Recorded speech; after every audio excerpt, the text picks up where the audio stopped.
My daughter-in-law's voice cut through the phone like a dull knife. Sharp, disrespectful, careless. If you want to join Thanksgiving, come wash the dishes. The line crackled for a moment after she finished speaking. No apology. No hesitation. Just entitlement. I stood in my quiet kitchen, staring at the rain sliding down the window glass. My reflection looked older than I remembered. "Enjoy," I replied. Then I ended the call. Silence returned. Heavy, familiar. My phone buzzed again. A photo notification. Not from family. From the small black camera hidden behind the bookshelf in my living room. I opened the file. There they were. My daughter-in-law. And the man she wasn't supposed to know. Sitting on my couch. Her legs folded comfortably beneath her as if the house belonged to her. His hand rested on her knee. Casual, intimate, dangerous. She laughed. Then she stood up and walked toward my desk. My desk. The one she had no reason to touch. She opened the drawer slowly. Carefully. Like a thief who believed the owner would never notice. My chest didn't tighten. My breathing didn't change. But something colder settled inside me. Because this wasn't the first recording, and it wouldn't be the last. I leaned back in the chair, watching them move through my home like parasites. Their whispers floated through the audio feed. Soft, conspiratorial, and very, very stupid. I didn't interrupt them.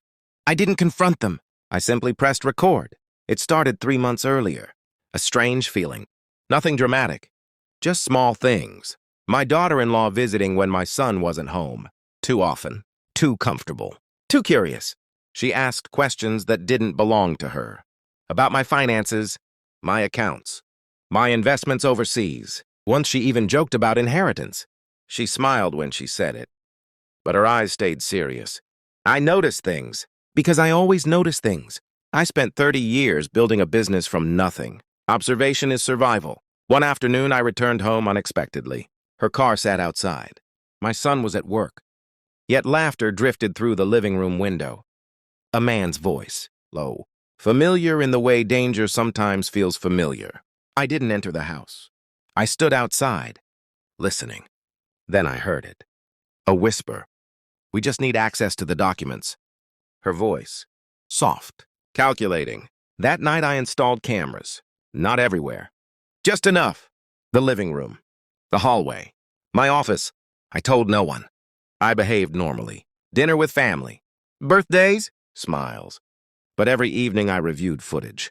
And slowly, the truth began to crawl out of the shadows. She visited more often than my son knew. And the man she brought with her wasn't a friend. Wasn't a colleague. He was patient. Methodical. They searched my office.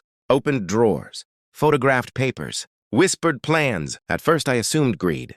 Inheritance. But one recording changed everything. The man leaned close to her ear. Federal investigators would love these financial trails. She laughed softly. They'll only find what we give them. That was the moment I understood. This wasn't just betrayal. This was manipulation.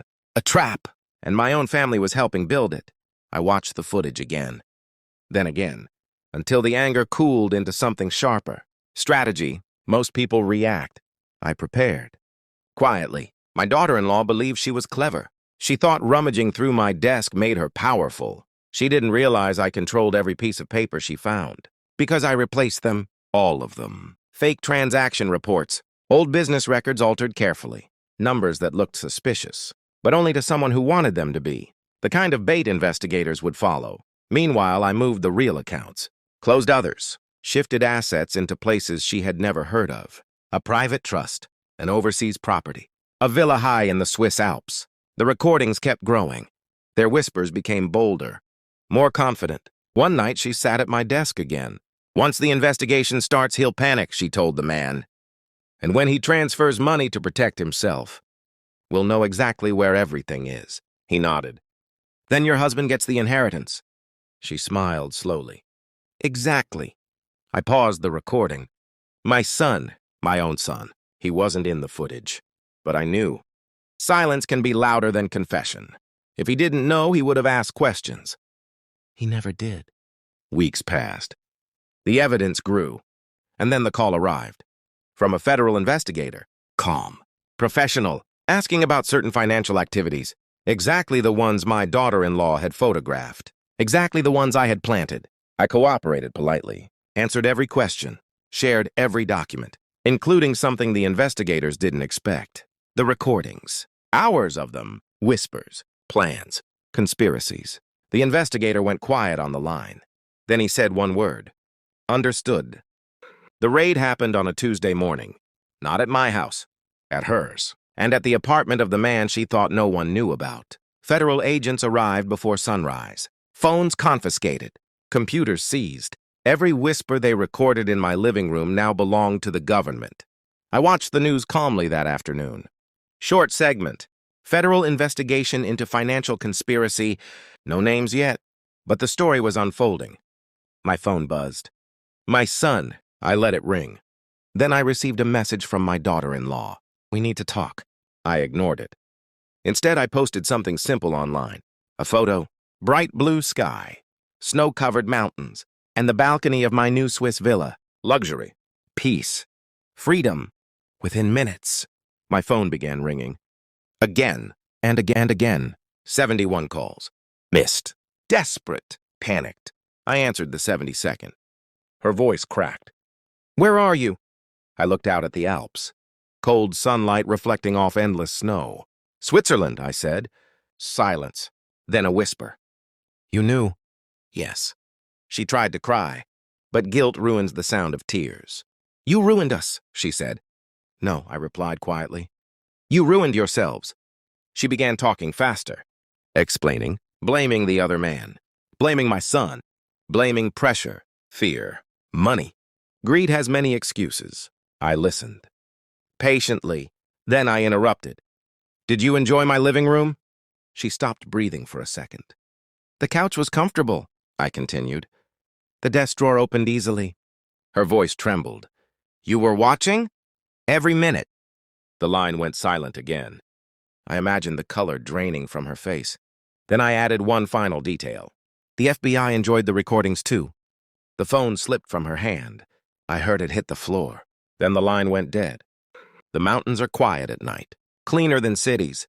Cleaner than families. Snow falls slowly here, like time itself is slowing down. I pour a glass of wine and step onto the balcony. Far below, a small village glows with warm lights. Somewhere across the ocean, investigators are finishing their work. Courtrooms will follow. Consequences. But none of it belongs to me anymore. My son made his choices. His wife made hers. And I made mine.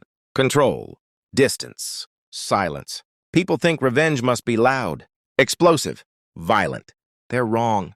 The most devastating revenge is simply stepping aside and letting the truth destroy them.